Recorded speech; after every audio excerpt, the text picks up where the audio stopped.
Vikram, you've been in the mobile industry over 20 years in a wide range of countries, and I just wanted to start with, to give people a sense, how would you characterize the changes in your priorities when you were running a mobile 20 years ago and running one today?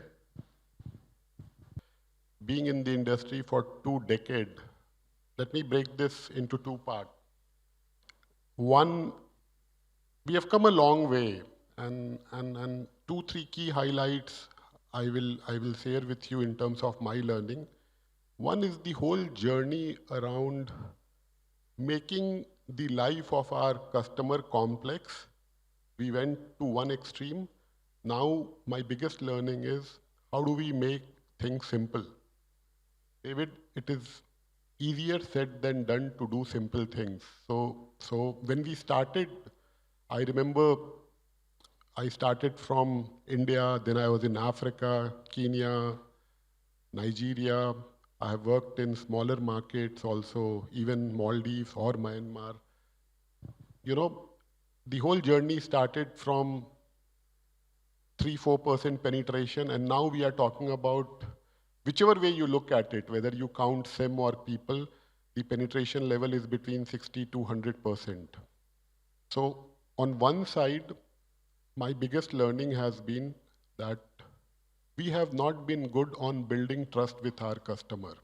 And why did that happen? You know, when you get to why, it is around, you know, all these toxic VAS revenues, all these complications around billings, on roaming and all.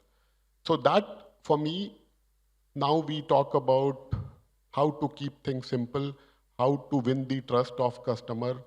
What can we do to make sure that our customer become our fan? So that has been very fascinating. On the other side, David, it's for me the basics. When we started also, when I put one site, for me it is one factory. The capex required to put one site is around $55,000. You know, it ranges between $55,000 to $80,000, and to run that one site, it ranges between $2,000 to $3,000.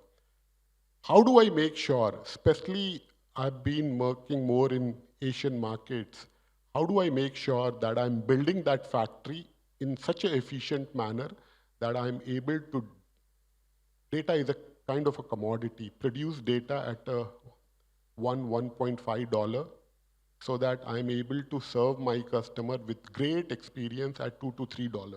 So, and then not only build, how do I monetize?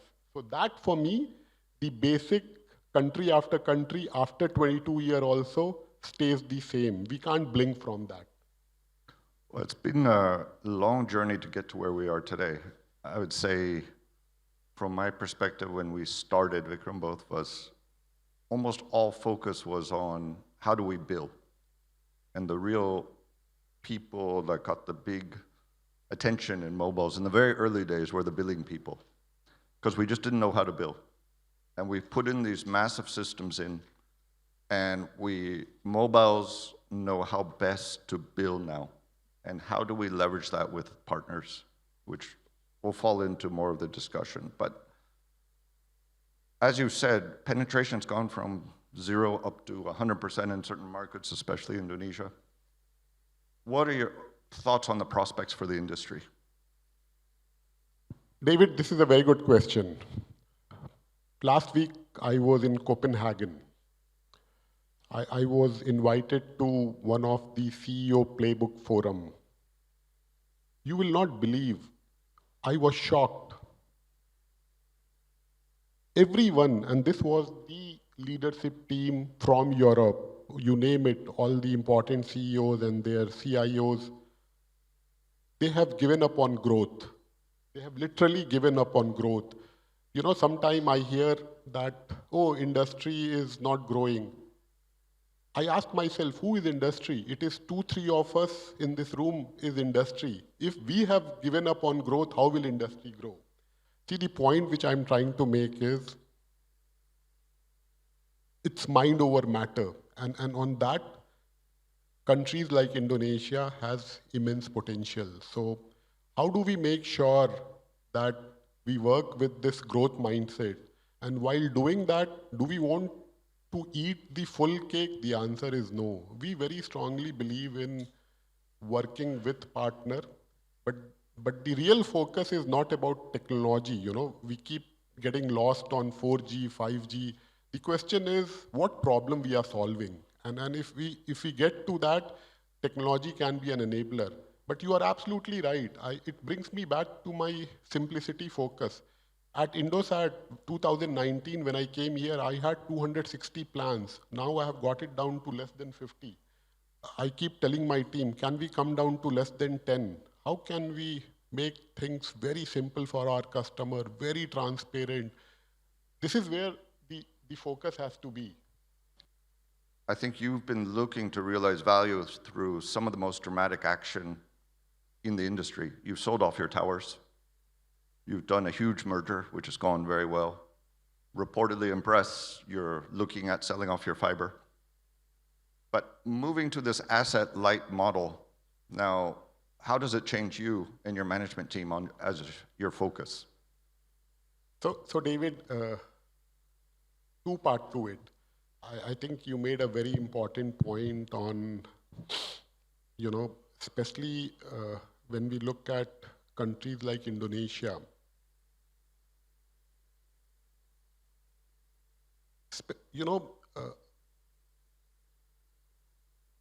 The role of telco industry, COVID has been a silver lining. I'm sure nobody will disagree with me. In fact, a lot of analysts were asking me during COVID time that, what is the impact of inflation? Yes, there is an impact. When inflation is high, everyone gets impacted.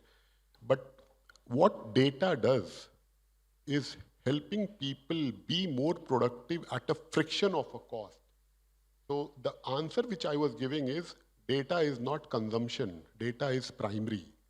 You look at a Starbucks coffee, just now I paid, I got down from airport, I paid 65,000 rupiah and one coffee. Full month of data, my ARPU is 37,000 rupiah.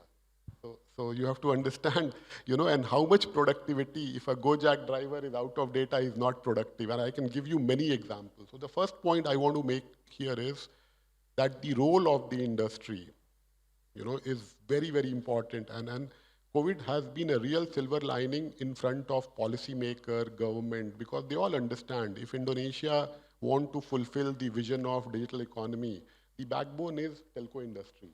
I'm sure many of our partners who are here, if they don't get the right infrastructure, their product and services will not work. So I also want to tell them, for them to understand how important it is, the health of the industry.